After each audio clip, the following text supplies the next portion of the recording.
What does he sell that I should talk about? Definitely get the guidance soapstone. It's like incredibly cheap. And it'll allow you to write those messages that you sometimes see around the world for other players. And it'll allow you to rate them, I think. I don't think you can rate them unless you actually buy the soapstone itself. You'll be able to like read them, but not rate them. He's got a whole bunch of shields and weapons, so if you're like interested in trying out different shields and weapons, this is a good place. A lot of people go for the Helter Shield because it has the 100% physical resistance. If you're like me and you start out as a thief, you're probably using the target shield that doesn't fully block physical damage. So if you've been using it, you've probably been noticing people hitting the shield, and it didn't quite. You still got hurt even if you were using it. The wooden shield, for instance, doesn't have 100%, but it has 93, which is really good. But if you can get 100% physical shield, like, you should probably do it if you're going to be more of a turtle-y type gameplay. Because you don't want to be constantly taking chip damage from different enemies. What do we got here? More draglings.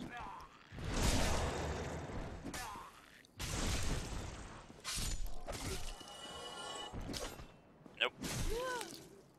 I'm so bad at this. Come on.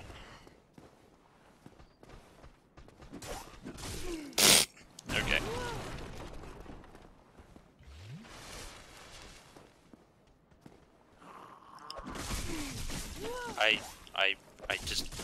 I twitched too fast.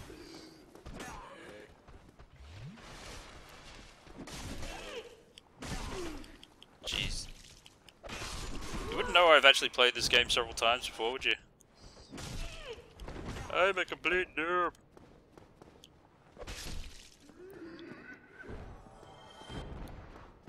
Yes, yes I am. Damn it, it's supposed to be in a bad spot. I actually used up all my Estus. Being an idiot. Well.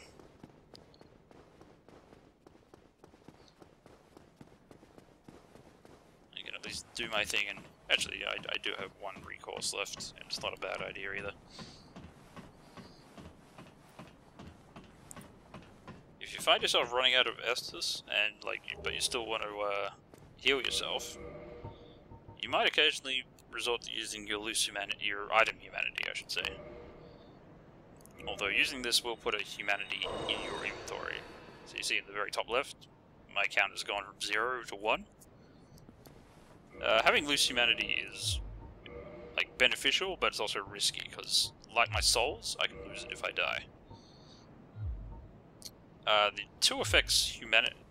Humanity is a weird mechanic that they added to this game that wasn't in Demon Souls, and a lot of people don't initially understand how it works.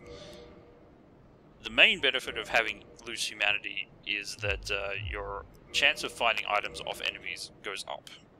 So I'm just struggling with the controls for a second while I try and remember where it is. There it is. Item discovery. Skillful discovering items on the corpse of a fallen enemy. You can add to that number by adding up to 10 loose humanity to your humanity counter. It won't stack past 10, so there's no point adding more than 10 for this purpose. It also increases, I believe, your curse resistance, or it might just be your general status effect resistances. Although I would definitely not be relying on it to save me from curses. Save yourself from curses by avoiding curses. Do not try and tank curse effects, because you're likely to not win that fight. But when we find some cursing enemies later, that'll be an issue for then. Now if you want a crossbow in this area, you can have it. All you have to do is jump. You actually have to use the run and jump animation to get here. Then wander up the stairs, and light crossbows and bolts. Crossbows are not the greatest weapons in this game, to say the very least. The other problem I have here is because I rested at the bonfire earlier, I actually got all these enemies back, so... I have no idea why he thinks running in and out of the building is a good idea, but... I'll hit you from above. And I will run.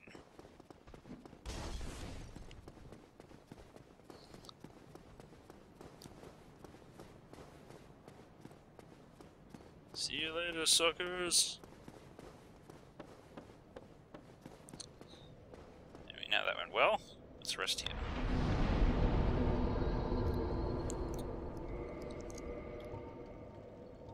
Now, if you happen to be a new player, I shall teach you the arts of kindling.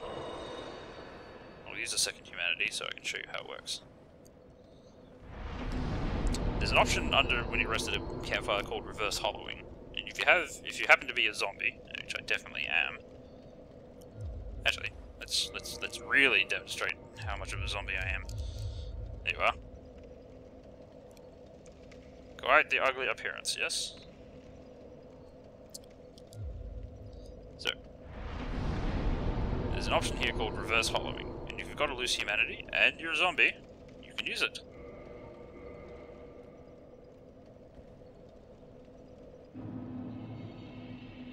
Huzzah! I am back to being a human. When you're in human form, you gain a few options and you gain a few risks. Although if you're playing in offline mode, like, a lot of this is, you know, not an issue at all. Since it's an integral part of the online component of play, but it actually doesn't affect your standard gameplay that much. Although I believe your curse resistance when you're in human form is substantially higher than it would normally be. But apart from that, your human form only really allows you to summon or be invaded by phantoms. So if I was playing online, I would probably see a bunch of like white signatures over there where players have left down their signs telling me that they will help me out against the next boss or something similar to like that. And if I just hang around in human form in the right areas, eventually a red phantom might find me and decide to come in and kill me so I can PvP in that way. While you're a zombie, you can't summon phantoms, nor can you be invaded, so a lot of people play in their hollowed form in order to just avoid being invaded. And in certain areas, that's a very good idea. The other thing that you can do when you're a human, however, is you can kindle bonfires. So, if you've got another loose humanity in your thing, which I do, you can offer a humanity to a bonfire. And you may have noticed there that my Estus just went up from 5 to 10. By default, most bonfires will only give you 5 Estus the first time that you light them. And whenever you go back to that bonfire, they won't increase your Estus above 5. But if you kindle, the total amount of Estus the fire can give you will go up by 5. And that can go up to a maximum of 20, however, you'll be limited to 10 initially until you find a special item that will allow you to get up to 15 and 20 later. You have to defeat the first boss of the catacombs area in order to kindle past 10. So at the moment this bonfire is at its max. And we can't do much else about that. But still, you definitely want 10. You'll definitely want to spend some humanity to kindle this bonfire, because it's useful for like the first couple of areas of this thing. And if it's your first time here, you're likely to screw up at least a couple of times and end up relying on this bonfire.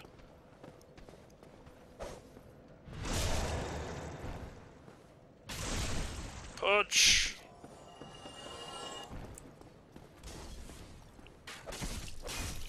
Alas, you can't riposte a ranged attack, even if you're right next to them. So if they've got a bow or a crossbow, don't even bother.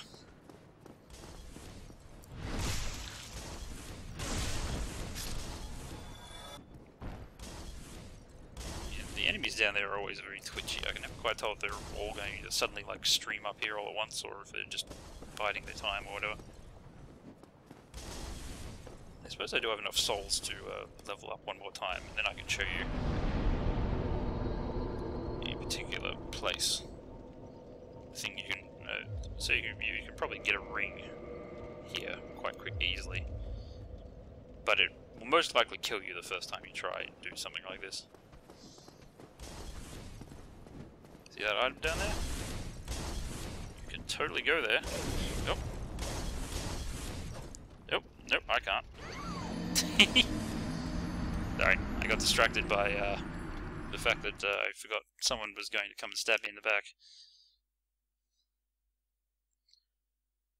I'll try and do that demonstration a little better this time.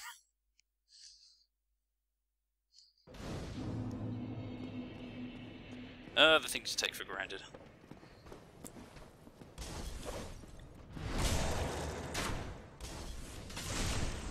Thankfully my soul pile's right here, so I can screw this up as much as I want.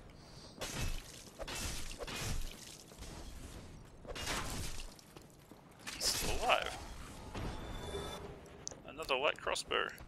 That's what I wanted. Not.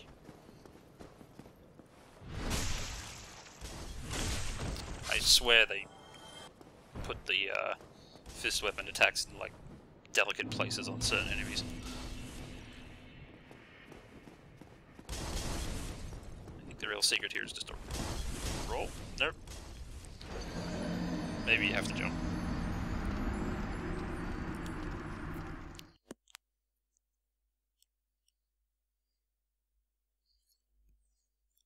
Oh well, learning.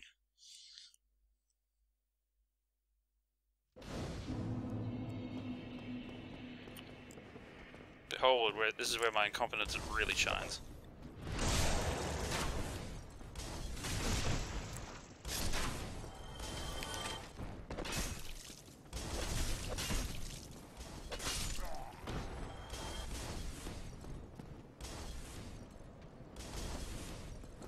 Come on.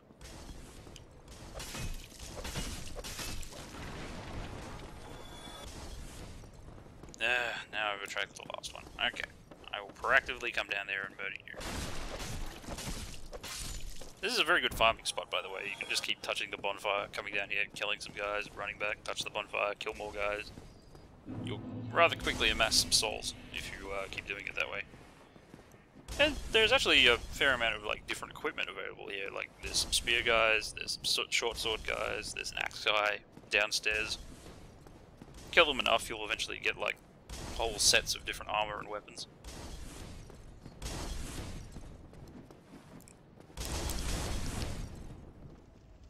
Yeah, okay. I've seen this done.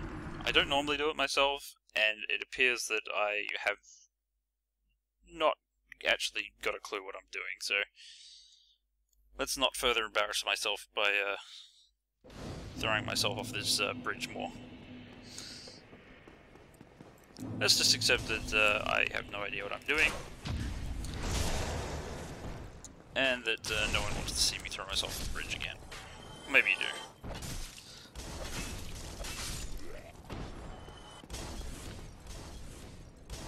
I'll apologize for ever thinking I could do impressive things.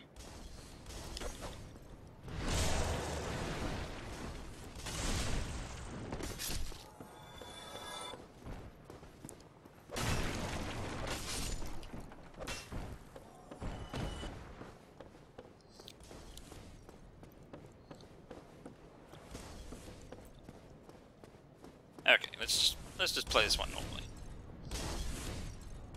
As you could probably have noticed by now, these guys are like the worst firebomb throwers ever. They can hit you, but just hug the side here and it probably won't happen. There will be 3 guys here trying to axe murder you. I don't know whether there he is.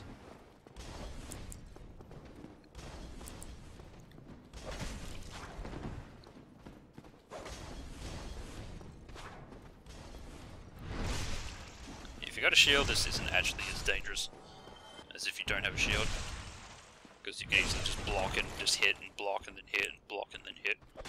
If you can't block though, this area can be a little dicey.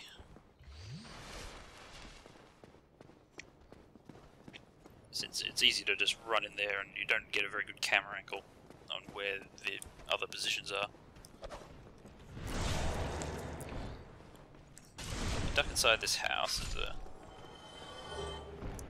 worry how. Yeah. There's a guy hiding behind the wall, but as I've discovered quite recently, it's fully feasible to punch him through the wall.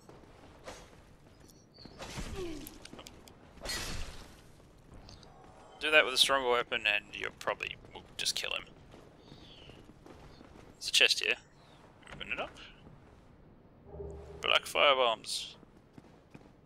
I already have some of them and I can't use them.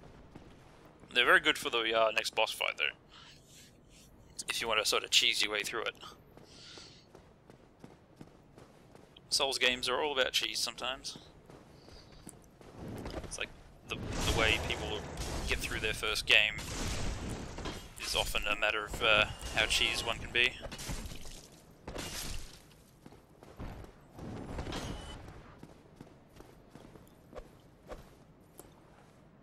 Seriously, just stop.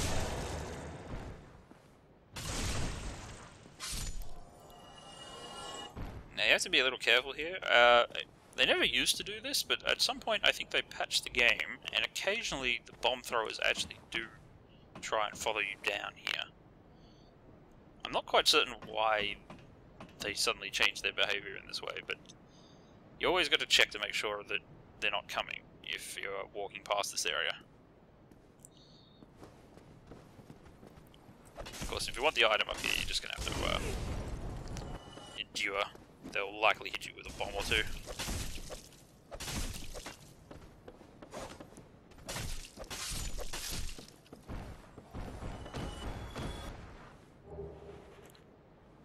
Everyone wants to solve the Lost Undead. It's yeah, like if you're telling me right now like that's totally not worth bothering with these guys, then I totally hear you. And here's one of the many uses of the Master Key. You could buy the Undead Residence Key from the merchant back there for 1,000 souls to get in here, or you can just use the Master Key.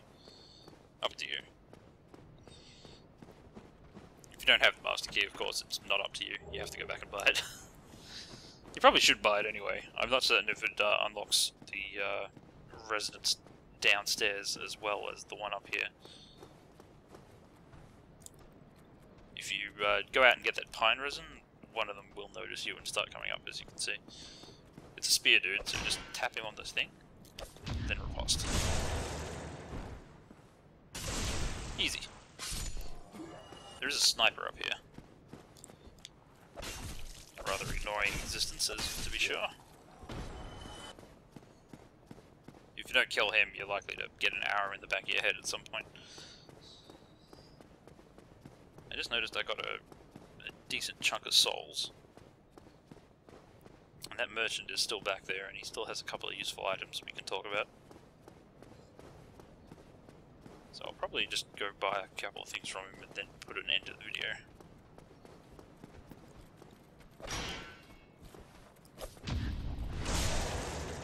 Riposte. Face time. Then. Sometimes I can just tell they're not going to do it though. It's not a 100% thing they always do. Particularly in New Game Plus. Like, if you're in New Game Plus, you probably don't want to take them too lightly because they seem to have an improvement in how they deal with you. Particularly if you're using a shield, they'll start kicking.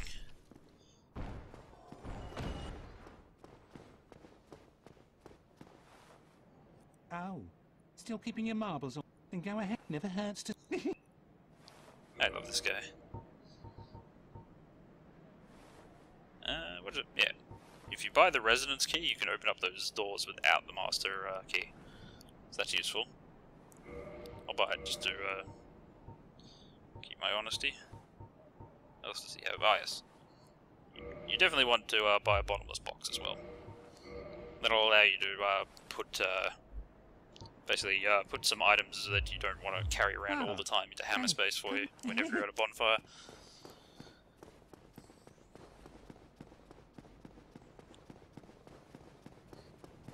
Because when you're going through your inventory looking for the right weapon, you don't want to be looking through every single piece of equipment you've ever picked up in the game. The Access Bottomless box is now available when I'm at a bonfire. away everything, since I'm not going to be using any of it except for the Caestuses.